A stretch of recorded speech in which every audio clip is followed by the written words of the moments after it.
I failed to introduce myself. I'm Jim Lawson. I'm the president of the society. Just a couple of other announcements before we get started. The Niagara County Genealogy Society will be meeting on Saturday, October 29th at 1 p.m. here in Lockport to talk about the Niagara County Genealogy Society Library. Recently, we were lucky enough to have Rhonda Koenig, librarian and genealogy specialist at the Grosvenor Room at the Buffalo and Erie County Public Library, evaluate our extensive library holdings. We look forward to sharing her report, which highlights specific areas of needed focus as well as where our strengths lie. We are excited to move ahead with her suggestions. As such, we will be looking to our members for valuable feedback, so attendance is strongly encouraged for our next month's meeting.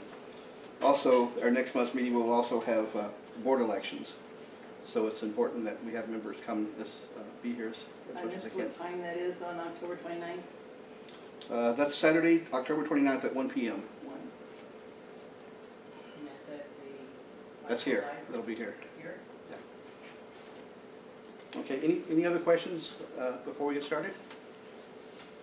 Okay, great. I want to introduce Michelle Kratz. Cemetery research is an integral part of genealogy research.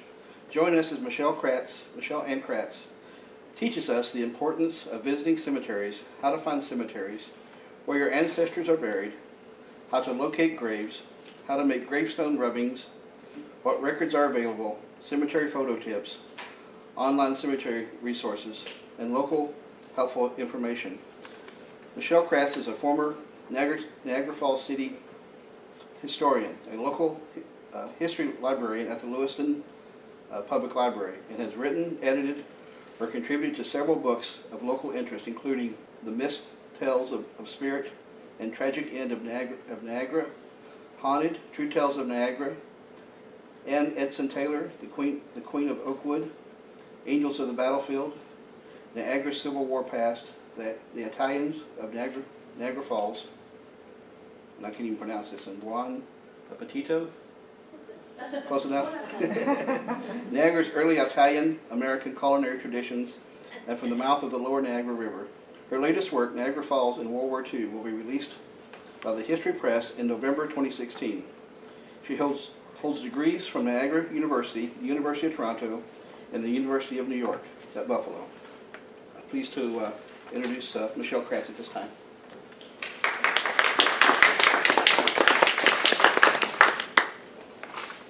Thank you so much. I'll try to talk loud. I have a quiet voice, so tell me, talk louder if you can't hear me. Thank you for spending this hour with me tonight. I know as genealogists, cemeteries are one of our favorite places to visit as we're doing research. And for some of us, kind of an excuse to do genealogy research maybe. This right here is a scene from my great-grandfather's family cemetery in Italy. And Amatrice, which just recently suffered a terrible, devastating earthquake. Most of my family from the area is buried there, and my cousins and my aunt and uncle were able to visit last year. Luckily almost 80% of the city is gone. But this is at the entrance to the cemetery, and it translates as, "You are the one that we once were. We are what you will be." And that's in the Cimitero Amatrice in Italy. It's so beautiful. And in Italy, and we're going to talk a little bit about European cemeteries. Just a little bit, because every country is completely different. But obviously focus on American cemeteries. Let's see. Okay, the importance of cemetery research. Basically, we know for genealogy, it's a biggie. We try to track the births, marriages, and deaths of all of our ancestors. And death is one of those, big events that we need to look into. And a lot of records are generated from a death. So a cemetery is obviously a good place to start. And often, too, we're told as genealogists, start from the most recent event in a person's life and go backwards. So a cemetery, again, is a good place to start. It's also like a nice introduction into our ancestors' lives, because the records tell us more than just death, maybe the cause of death, and that might have had an impact on their life, something they suffered, and tell you a little bit more of the human side of our ancestors, and give us clues to other life events. Again, my mother's all Italian, so I'll tell you a little bit about my family as we go along. And my great-great-grandfather was Giuseppe Fortuna, and he was buried somewhere on the island of Sardinia, which we found out just recently because he worked at a cheese factory. All of the men would leave Amatrice and they would go to Sardinia and worked at this cheese factory and send money home, whatever. But he died in Sardinia. And it was the 1920s. Our family was very poor. There wasn't money to send a body back or to carry a body back, so he's buried in Sardinia. So I'm hoping one day I can go to his final resting place. He's not with the rest of the family at that Amatrice. But again, it's also a great opportunity to be at the final resting place of our ancestors, to physically be there in the location where they lived. It's not just about their death. Obviously, we want to know about their life. And the cemetery records can be completely terrible and have nothing on them, but often they can be really, really valuable to our research. So it's always good to find the cemetery, contact the cemetery, and see what they have. Again, as I said, the cemetery will hold clues to your ancestors' lives, as we'll see as we go along, and even to the other people in their lives. So, what we want to do first is, how do we find where our ancestor is buried? That's usually what we need to know first. Sometimes we don't really know. And as Jim mentioned, I do local history and genealogy at the Lewiston Library. I'm one of the first librarians in the area, I believe, to actually, my sole job is genealogy. So every day, every minute of every day, even when I'm not at work, I'm getting messages and emails and Facebook messages, whatever, help me find these people. You know, I constantly deal with looking for dead people. But how do you find where they're buried? So here's some ways we could find through the death certificates. You know, we always want to go to those good sources. Church burial records, obituaries, of course, are a gold mine, although there's sometimes errors in them, of course, but they're still a gold mine. Then there are a lot of new places to search through different websites, including those attached to GenWeb, or even just like Googling around. You could find some, like, try to get to the local as you can get to where the death occurred, or where you know the person spent the last part of their life, to find that. Then there are other things. Sometimes, you know, there's special cases where there's veterans that died overseas, and I gave you some websites there. The Veterans Gravesite Locator, and that provides a lot of information too on the person's life. And then the American Battle Monuments Commission, they operate and maintain 25 permanent American military cemeteries, 27 federal memorials, monuments and markers in 16 foreign countries. And believe it or not, I've had to research through that, because that is the final resting place for a lot of people from this area who died in World War II and some of the other wars. So sometimes that's where we gotta look. And there are over 207,000 U.S. war dead from World War I and World War II commemorated through this American Battle Monuments Commission. So that's a lot of people, really, sadly enough. Additionally, there are names listed who were missing in action from Korea and Vietnam, too. And then more than 13,000 members of the Armed Forces, veterans, and others are interred at different sites, too, in Mexico City and the Philippines, places like that. You could search through other websites, Find a Grave. Everybody uses Find a Grave here, right? Yeah. So that's, again, a great one to search through. And Billion Graves, they're free, and volunteers. Do many of you volunteer for Find a Grave and upload photos and things like that. So you know how valuable that could be, especially when you hit one that has like a lot of information on it. As a librarian, I have to always plug the libraries, but I can tell you how many times I have had people come to me and they said, we can't find this at all, we don't know where this person is buried, the obituary, and I always say, find the local library in that area where you know they lived. And it's amazing, because if the librarian, if they say they don't have obituaries on site, they'll tell you where they are. Or they'll say, we don't know, or I mean, it doesn't hurt to ask, and usually it costs like nothing. So I always will tell you, if ever you're looking for obituaries, find the library. And I can tell you that as a librarian, because that's a big part of what we do. And libraries can also tell you, as maybe some of you have run into it, sometimes graves are moved. And often libraries or historical societies will have, different notes on different movements of graves too. I mean, they might have moved a whole cemetery to put something else there. Of course, family search, we can't plug that enough. A lot of sources on there. And we have, our Lewiston Library is an affiliate of Family Search, so we have microfilm on site, local microfilm. We have cemetery records there, and you can order, just as you can at a family history center, any microfilm you like. Have it sent to our location, and we have a microfilm reader. So those are some of the ways you could find which cemetery and where your ancestors buried. Now, once you found that, you want to find where exactly they're buried. So, it's not always easy, as I'm sure a lot of you have found in your research. You'll need a map and a visit to the cemetery office. Hopefully you're lucky and there is an active office. It is an active cemetery. Sometimes family Bibles will have maps or a description of the area. I've had people come to me and maybe family have drawn little pictures of, like, here's a tree, here's this, they're located under here. Sometimes also, if you look at a cemetery, they're arranged according to time period.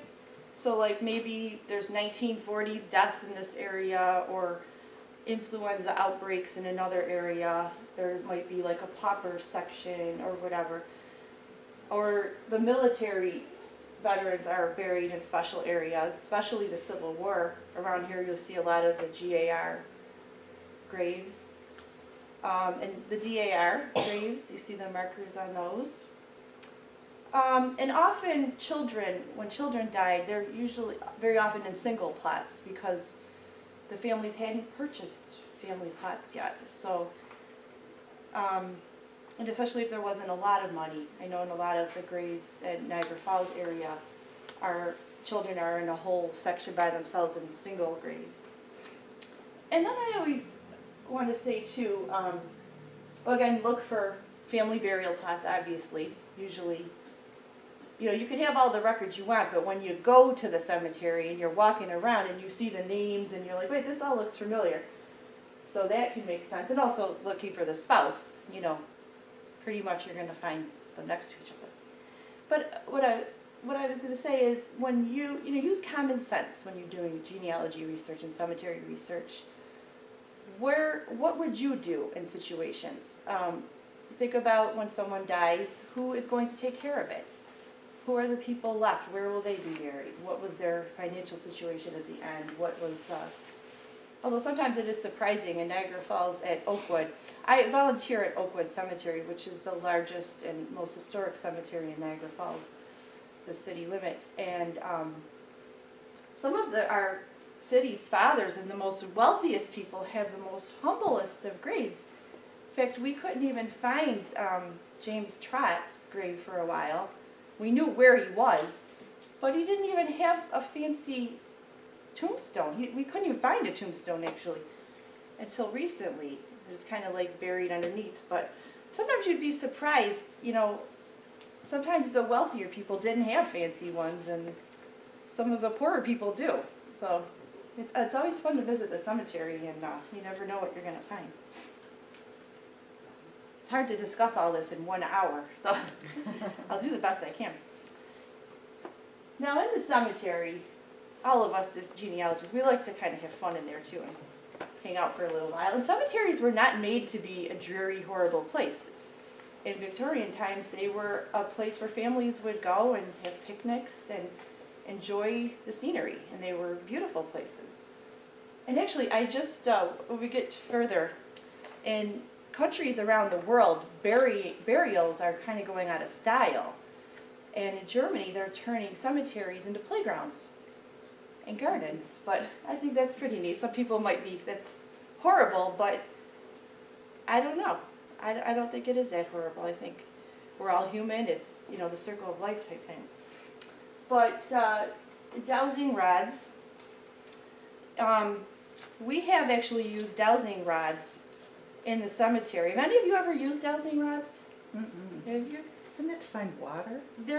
Supposedly they're to find water, and I don't know if they really work or not to find bodies, but I gave you some handouts about how to make them. Once we were trying so desperately to find this one body at burial at Oakwood Cemetery, and we're just walking over all these graves trying to figure it out, and we made our own. You can make them out of coat hangers, and it's not a proven science, but some really say it works. And it's funny how when you move, it actually will close up in certain areas, and they say that's where the people are. And I can't remember all the details, but I gave you a sheet on that if you ever want to have fun with it. Of course, at Oakwood Cemetery, people drive through and they're like, what are these people doing? We're always doing something strange in there.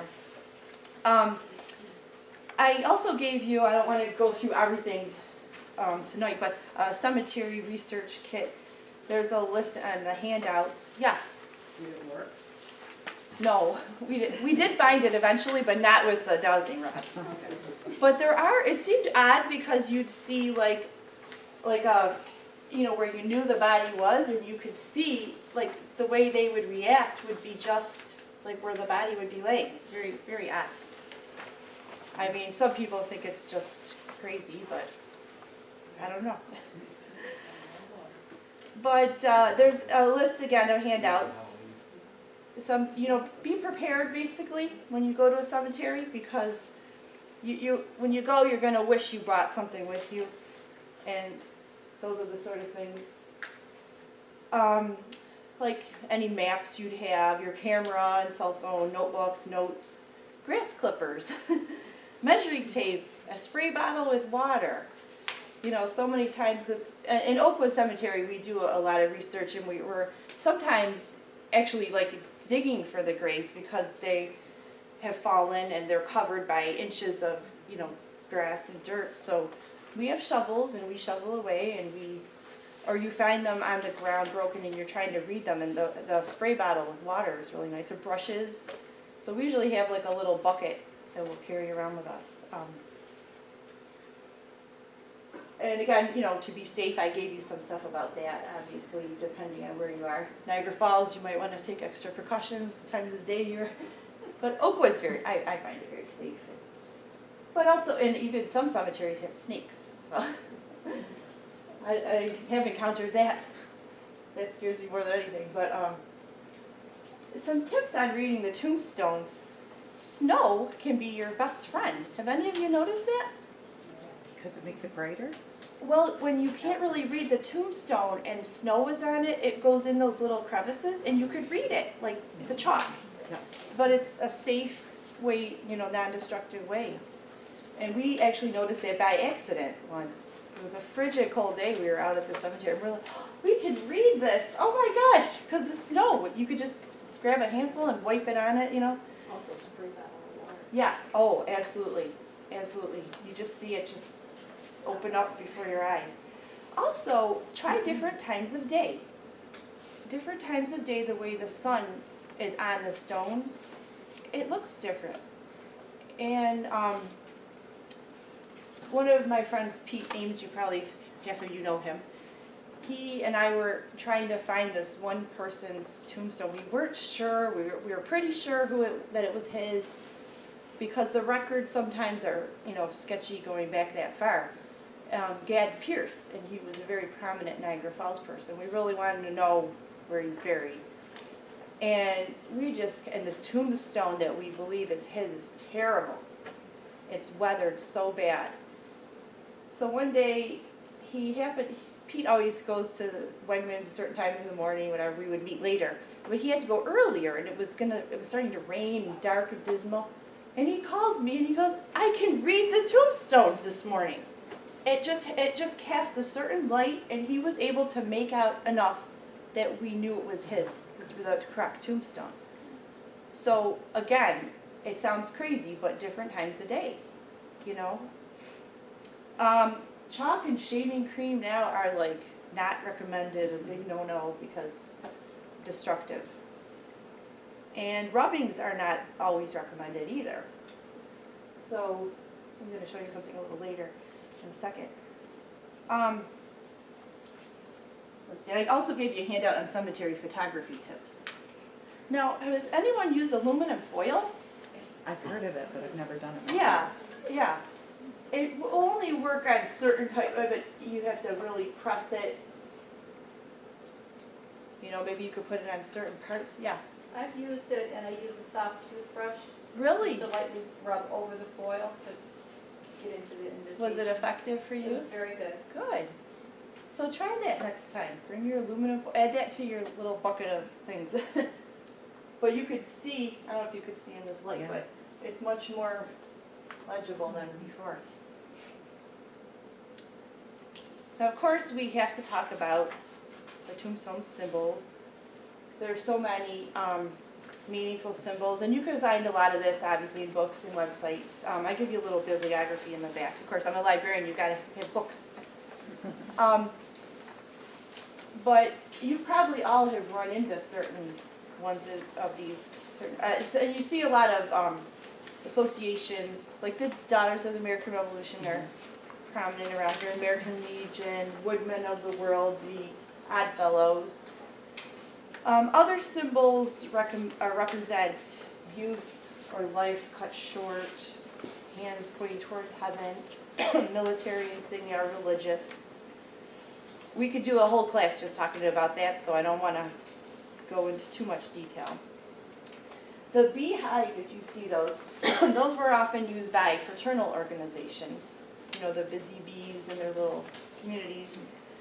The broken buds or branches, excuse me, we see that often. In fact, one of my favorite is a woman named Emily Lodge at Oakwood Cemetery. She has the most beautiful tragic story. She came here just a young woman. Her husband was he was a sailor, and he actually dug for shipwrecks for treasures, like for forget what company in England.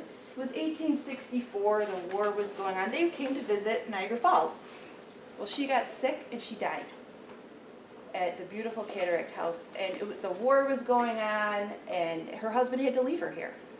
So we happened to come upon, she was the one we were looking for with the dowsing rods. We did everything to try to find her. Because we found a beautiful poem about her in an 1890s newspaper. It was a very romantic poem about this woman left behind. And in the Victorian times, people loved going to cemeteries and just leaving great flowers. A lot of the British travelers would come to Oakwood, and they would leave flowers, especially at Matthew Webb, who was a hero to us, a swimmer, champion swimmer, who died in the river. And they would specifically go there, but someone happened to see her grave. God bless you. And when we finally found her, she has the broken flowers on her grave because for a life cut short. The butterfly is the resurrection. It's hard to see that. The children are circle of eternal life. A lot of Italian cemeteries, they have pictures on the graves, which is great. Even in Italy, they do that.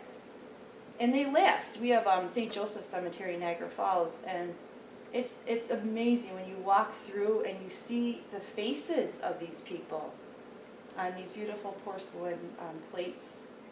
Some are kind of cracked, but some are just beautiful. The FLT is the Oddfellows, the Friendship, Love, and Truth. And the one I run, the GAR, the Grand Army of the Republic. I know a lot of people see that dollar sign looking symbol on stones and wonder, what the heck is that? We always look at it at Niagara on the lake. There's one. We have some at Oakwood. And that's the first HIS over each other. And that's the first 3 letters of Jesus' name in Greek. But it really looks like a dollar sign to modern people. Of course, the sleeping child, symbol of death. What's that one on the end, on the top? Oh, row? the corn stalk? Yeah. Rebirth is Okay. what that means, yep. Then, let's see. Oh, some other things on the handout too. You should take at least 2 shots of each tombstone pictures, so one from a distance, one up closer, and do family groupings. You can use what, like we said, water to enhance the inscriptions, and have fun. Yes. If you have the extra, memory card space, I always recommend like taking pictures of especially if it's a small cemetery, pictures of like any that you can and keeping them, because I found that after years of research, I went back and found out that those people are actually on my family tree. Really? And I've been doing genealogy for 20 years, and I'm absolutely astounded at how much some of the graves have changed Oh, yeah. in just the past 10 years. Really? That some of them Yeah. are just absolutely illegible now. Yeah. That I didn't get a picture of, 10 years ago. Yeah. I know, you wonder how those really old ones have survived 100 years when the deterioration seems so quick now. And you can always give the copies of the pictures to the historian in the area. Yeah. Who knows, somebody comes along years from That's a now, wonderful idea, and that it's, they're not gonna be able to read it at all, yes, but they're right, gonna have this wonderful picture, right. you know? That's like the message we should give at every talk is share all of your things, because that's so important, and it's polite.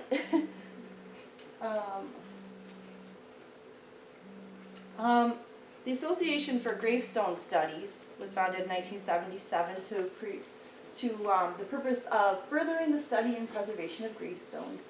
They give a lot of talks, they have a newsletter, and they're interested in the grave markers workshop. Has anyone attended any of their workshops or classes? Mm-mm. No, they do some things around I here. think they're on Facebook. Yes, find them on Facebook. Then we could do a whole class on Find a Grave too. If you do any genealogy, you should take advantage of Find a Grave. It's free so far. And its mission is to find, record, and present final disposition information from around the world as a virtual cemetery experience. And I think the whole idea of it, again, is to share. And how nice it's the whole world. Has anyone had luck with other countries though? Have you? Mm-hmm. Which countries? Norway. Oh, Norway, really? Someone from the United States was in business, they're on business, and I guess a Find a Grave volunteer here also. Yeah. And the cemetery was right across from this hotel, Oh my goodness. and had taken the whole cemetery basically, and Wow. my great aunt's family. Well, you lucked out with that. And the good news is that. And then he had transcribed it wrong, Oh, so I was able to get the correction. really? That's great. And just like every day, there are more being added. And then every year they're having a global cemetery meetup day, or days, from October 7th to 9th this year. So you could go on their website and find out how to do that. And basically what it is uploading, trying to get a whole group of people to upload pictures and add more, stuff to the database, so. Can I ask a quick question about? I've noticed on Find a Grave, there's a lot of memorials added, Yeah. with quite a bit of detail. But how do you know to trust that information? Like, for example, with our cemetery records, we know somebody walked the cemeteries. Yeah. But somebody might add a memorial and they maybe have never even been to that cemetery. Yeah. You don't know. I So mean, how do you know when, so you really can't rely I on that? guess like all of our research, you kind of have to take it with a grain of salt, and you take that, see if you could use that and find the truth, the facts behind it. Yeah. You know, how, we all do that. You find those family trees online and you're like, well, there's no real source to it, but sometimes that helps you get to the source. So Gives you some I would clues, say yeah. use it like that, Okay. yes. And the same thing, if, I found a lot where you're looking for, you know, the man, and then it'll be listed in a different color below, supposedly the wife and the children that Yeah, are buried there. yes. But you really don't have a good feel for whether that's And they're mistakes. true. Mhm. It's just user generated, anyone can upload things, so I've seen mistakes. The other thing, if I'm kind of off the track, but the FamilySearch.org, if you go under where they have genealogies, and you find a genealogy, there's never any source listed. Yeah, And I've called Salt Lake, and they claim they don't know who put it up there and whether it's right, wrong, or different. yeah. So any of their genealogies, you find a genealogy says it's somebody's best Oh, yeah. guess. That's part of the problems we face doing genealogy. Doing any research, like I said, I'm a librarian today, and the problem is there's too much information out there. So we know, I think as genealogists that do this all the time, we know we have to find the right information. Sometimes the wrong information leads you to the right information, so you have to look at it that way. And I have to say too, I'm the registrar for our local DAR, and boy are they strict. I've learned a lot about doing my own research because they're strict. You have to have a source for every birth, marriage, death. They're not accepting things that are just a family history. They're not accepting, you know, something written in a book or something. They want a source. They won't accept a picture for No, photography either. no, You have no. to take the picture yourself. Yeah, When Yeah. I found errors online in records, and I make a correction, I always include, like, why I know. yeah. You know, like, I am the daughter, Yeah, and I yeah. have the birth certificate, and it says, Yeah. so that, you know, people coming after me will know that this is probably more authentic than this original record. Right, and we have to correct things that are wrong. We should, you know? Yeah, I do make a point. Yeah. My father had a brother that died at birth, and I didn't know this until probably 5 or 6 years ago. I was going through some things and I found a little red book that my uncle had, and it listed all the brothers, and one was like Jim Murphy, born, died at birth. Now, I have no clue where he would be. I mean, do I go to the Hall of Records, or will they? You, death record? He only lived an hour. He only lived an hour. You Yeah. should We don't have, know if there's a birth and death. yeah. What year was it? Oh, God. Was it here? Or, I'm sorry, It was in Buffalo, yeah, in but Buffalo? we don't know. What time frame? Probably around the 19... Early 1900s. Yeah, Yeah, early 19.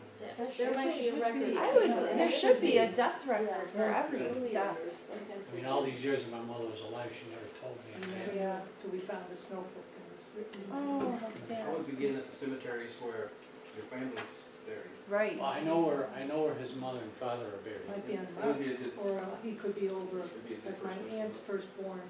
She, all she told me, she's buried along the fence at Buffalo Cemetery. Well, the fence is gone now, Yep, I got the same problem. and she's unmarked, so. Some are hard to find, you know, some are really hard to find, and I think, Forest Lawn used to have a wooden fence. I just found it Yeah. strange that my mother never said that I had an Uncle Jim, yeah. which was my father's Maybe brother. she didn't know. You know, that's a good question. I should research this more about stillbirths, because we have a woman in Lewiston, she's turning, I believe, 106. And another lady's doing some research for her, and this woman forgot where, she's had some children who've died, and she's had a husband who died. She kind of has forgotten where some people are buried. So this woman was trying to do some research and find these stillborn children, and she wasn't having any luck. But it's a tough one. That's a tough If one. you can find the death certificate. But I would say, yeah, the death certificate. Well, even like on the census, like my grandmother had said, she had 11 children, but only 7 are living. Oh, yeah. So I have no clue where to. Yeah, depending on I the have year no names too. on I mean, it. there's not going to be an obituary, so, but, yeah, so we'll move on. Let's see. Oh, I was gonna say, sometimes you could do, as a volunteer, you could do like whole batch groups of cemeteries too, which Find a Grave makes it pretty simple to do. I did the Oakwood Mausoleum. These are some pictures from Oakwood. Actually, of Annie Edson Taylor's grave. She's the one who went over the falls in the barrel. And the mausoleum was an easy one because it's a nice finite group of people. So that was great to be able to add that on. I had some young kids help me take the pictures. And then, yeah, people will comment and send me messages, that's wrong or whatever. And it's great. I think that's great because then we could fix it. Or people say, that's my grandfather, or that's, someone in my family. I could add more to it. But it's a great site to share and a great go-to site for us. And it's free, so we have to. Again, the first rule of genealogy is to share and not be selfish with what we find. It's so helpful for everyone, and we know how we feel when someone has shared information with us. And we know how frustrating it is when people keep it from us. We probably all have family members that, I've heard horror stories from people where they have aunts who have everything and they won't share it. And then they die and it disappears. That random acts of genealogical kindness, has anyone ever used that, or have you? Yeah, Was it a good experience? Or? yeah, they're really helpful there. I think genealogists are some of the best, most helpful people in the world because we just love to, I think, getting on the trail, solving mysteries, and just helping people. And I think we have a strong connection to the past and to the dead because they're people just like us. But they're like on the other side now, and I think they deserve to have their lives remembered. So you can go to that site, and you can even volunteer locally to help other people. And basically, what did you have them take a picture of a tombstone? Yeah, Or- it was, at a local cemetery. Yeah, that's usually Within what they'll like do. 50 miles and, Other things you can do is you can volunteer at your local library or genealogy or historical society and help keep these records going, keep genealogy alive. So many people are doing it now. A lot of young people. There's a great future.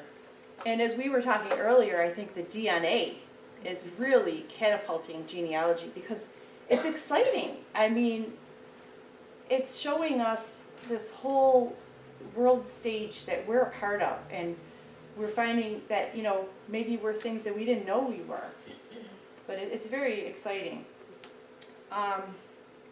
We have some groups at the Lewiston Library. We call it the Deadbeat Society, which has to do with, they started collecting obituaries, that's the term used for, deadbeat, the people who write the obituaries.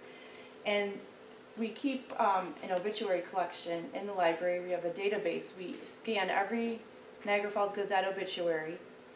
The librarians of times past would just cut it out and put it in a book, but now we're scanning it. We have it in this database that we can send to anyone.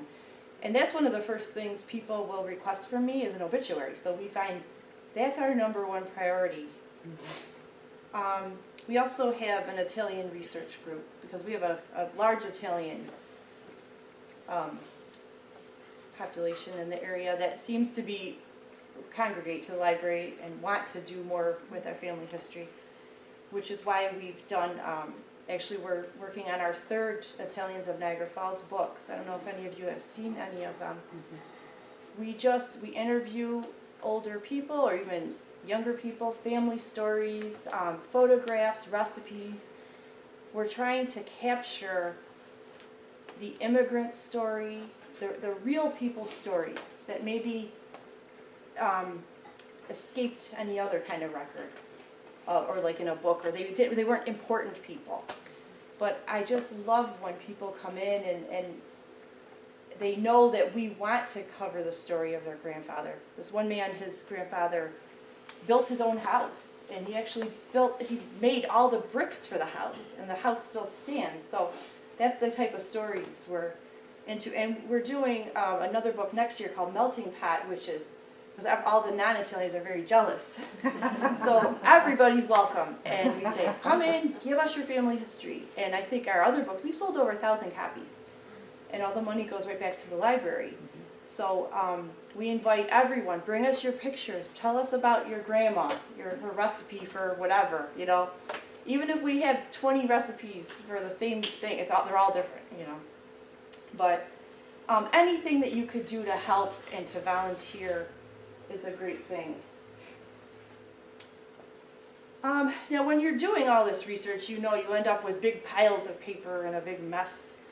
So first you have to determine what is it you want to do with this. What are you trying to accomplish? Are you just wanting to look into one side of your family or another? And what do you want to do with these cemetery records? Regarding the cemetery, when you're going, make sure you know a little bit about it first, what their hours are, permission and rules, because each cemetery has their own set of rules. And a lot of cemeteries now are becoming historic sites. Look at Forest Lawn. I mean, that's like a haven for genealogists right now. It's very expensive what they do, but I think the people of this country are our treasure. So it's such a wonderful thing to take care of the records that tell the story of all of our people. I put in your paper, all the papers to a cemetery transcription form. There's also, when you go to seminary, you're like trying to jot down all this information really fast, and I'm a mess. I have all these notes in my purse all the time, whatever. But it's nice to try to organize. Then you get home and you're like, what was this from? And then when you are doing your own family research, why don't you add it to Find a Grave or Billion Graves? You can also, I should have brought it with me. One of our volunteers at the library, Lewiston Library, she has made a beautiful scrapbook, like a family history, but it's only photos of tombstones. She went to all the family cemeteries. She's from West Virginia and Pennsylvania. And it's just the photos of all the family plots. And it really tells a beautiful story, and the way she put it together was really, really beautiful. So you could even, think about doing something like that. Kind of hard to read this, but I'll tell you. So I was looking into some other, some different unique areas of research for cemeteries abroad. I did this class last year, and I'll be doing it again at the Family History Day next month. But there's a lot of really cool things going on in Jewish research that, because of, the terrible history of what's happened to the Jewish people, they are really trying to save whatever part of their history they can, and we can learn from a lot of things that they're doing. They're using, at Jewish cemeteries, like the ground-penetrating radar. It's a non-invasive tool for finding where graves are. We've actually used that at Oakwood, too. The local universities have the equipment, and they have done that. There's also some new groups coming together, like this ESJF, European Jewish Cemeteries Initiative. There's a lot of anti-Semitism coming back, and like more destruction of the graves, especially in Europe and Germany. And their objective is to protect and to preserve what still remains, because that's precious, what they have. And they're trying so hard to put these histories back together. And I found these wonderful websites. It's hard to see on there. I don't know why it came out blue. But the Israeli Genealogical Society, if you go onto that website, they link to various cemeteries and websites all over the world with Jewish interments.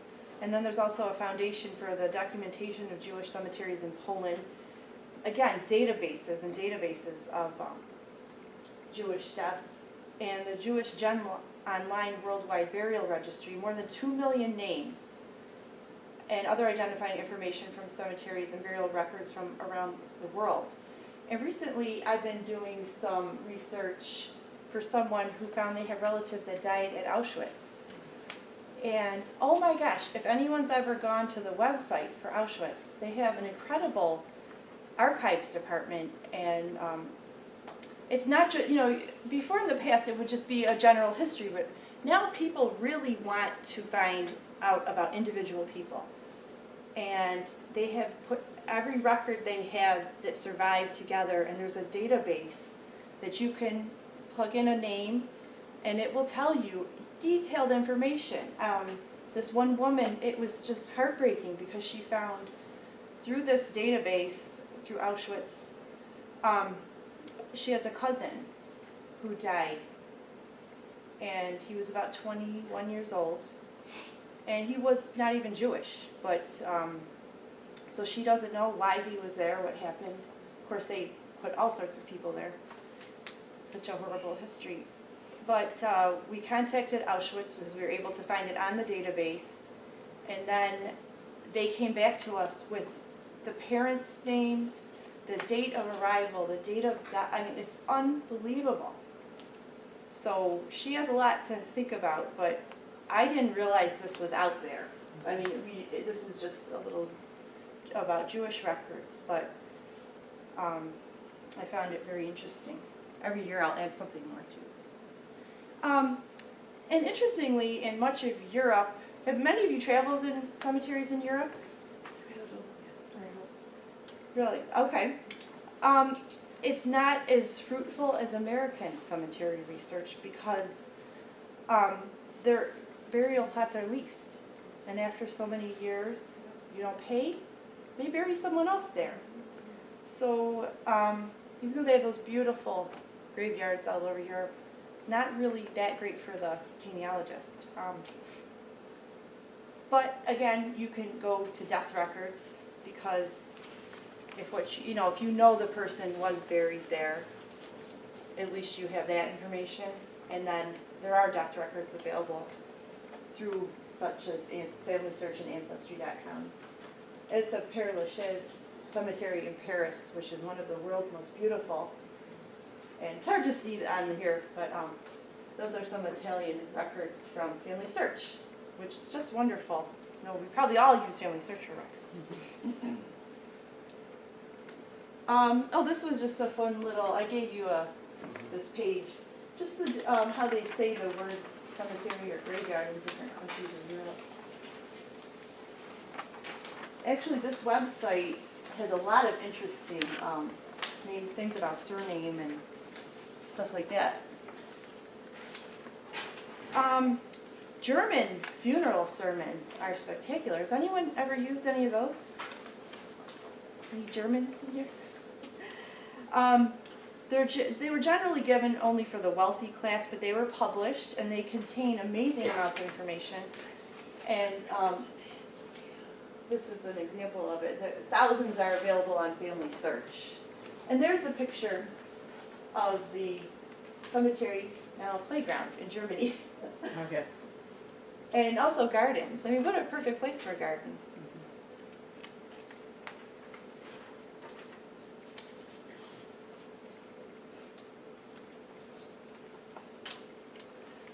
I was trying to look into other countries of the world too.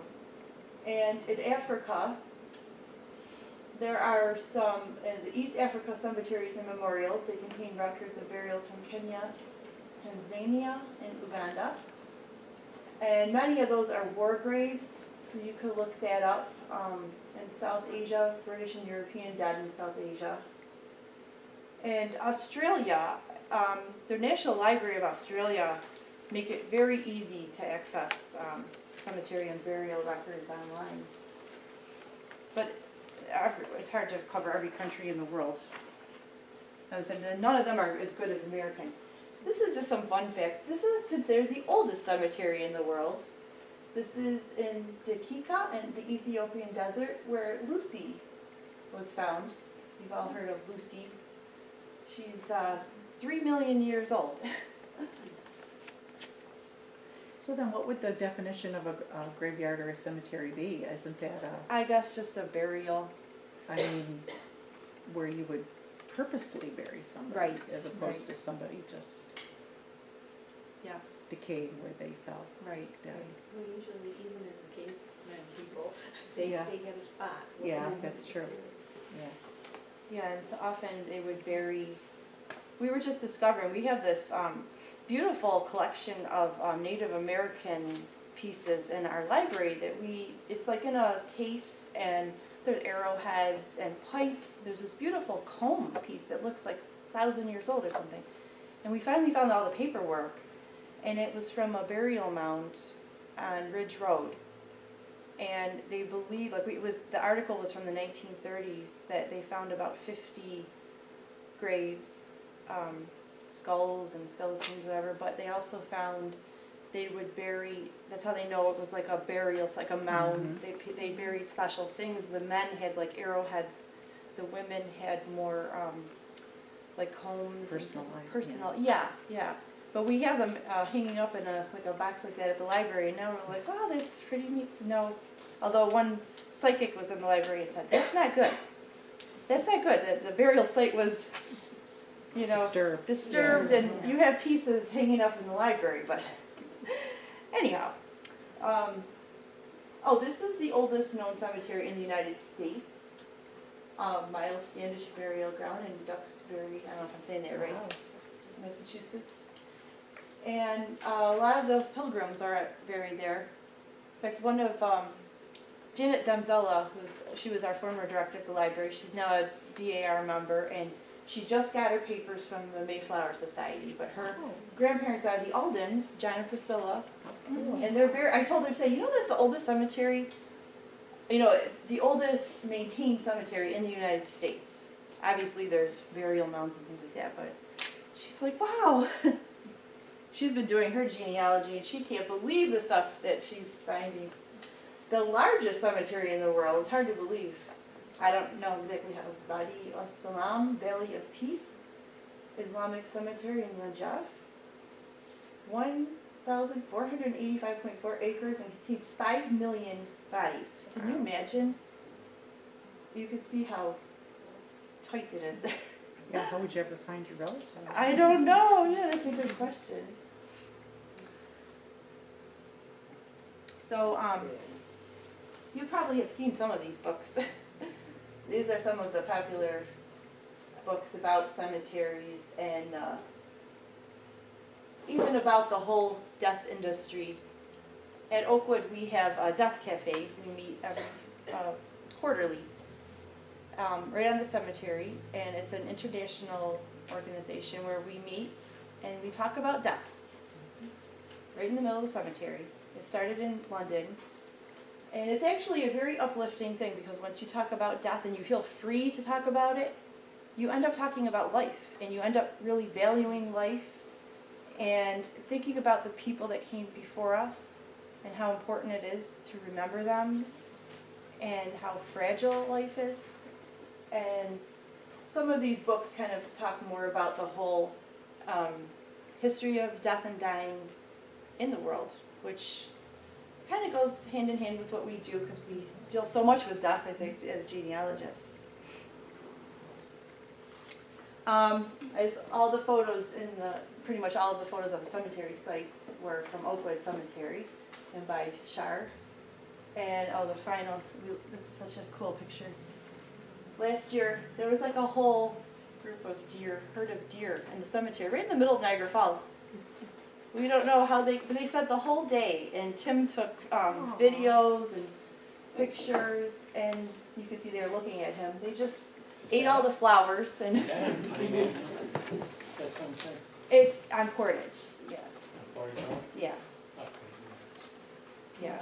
I'm up in the falls usually. Yeah, it's right on Portage. It's the largest one in Niagara Falls.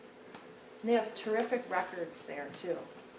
You can call and ask the burial permits, have, in fact, I think I have but they have a lot of information and they're very helpful there, and it's on the historic registry now, so they're very proud of the history. And every time people come looking for family, they really love it, so. Any questions, comments, or? Yes?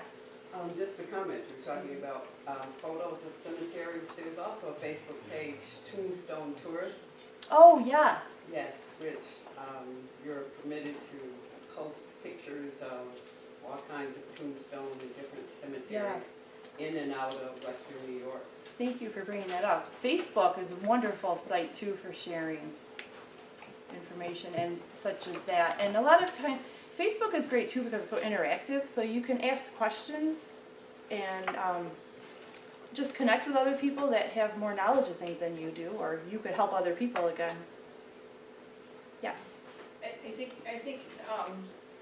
you shouldn't overlook, like, Facebook groups that aren't necessarily genealogy Right. related, but more like local related, like, you know, I grew up in Newfane, or, you know, memories of, you know, kind of a Yes. thing. I recently found a third cousin who had all sorts of stuff that, you know, my side of the family didn't get any of the personal letters and pictures and everything from the family, Right. and he had all of it. The world's a much smaller place. And it's not really a genealogy related Right, right. at all. Because it's all about people. Yeah. If it's about people, then it leads to this type of thing. Well, thank you so much. I